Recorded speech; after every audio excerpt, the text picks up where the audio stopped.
Hello again. Welcome to Uncle Geoff's Easy-Peasy English. And today, the past perfect continuous.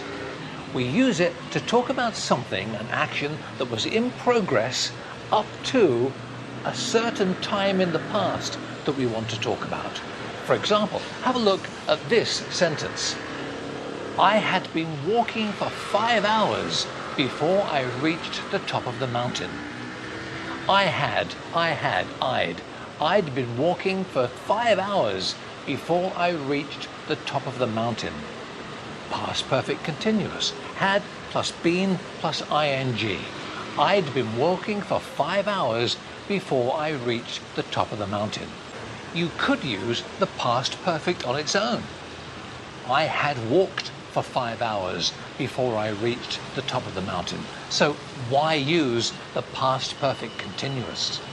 It makes the sentence come alive. It gives it emotion. It gives it feeling. Any ing form, any continuous tense gives the sentence feeling, emotion. It makes a black and white picture color. I had been walking for 5 hours. The picture in your mind is walking for a long time, feeling tired, out of breath, feeling exhausted. It's a long walk. Using just the past perfect just makes it a simple fact, not very exciting. Use continuous and the whole thing comes alive. Have a look at this sentence. I had been feeling sleepy all day, so I went to bed early. Again, you could just use past perfect.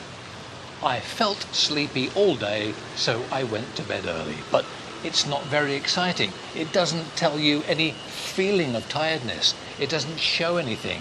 It's just boring black and white. You need color.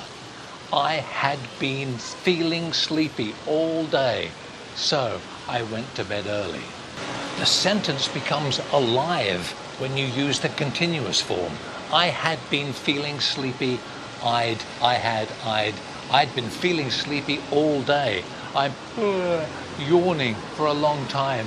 My eyes are red and bleary. I feel awful. I am feeling tired. So the picture is there.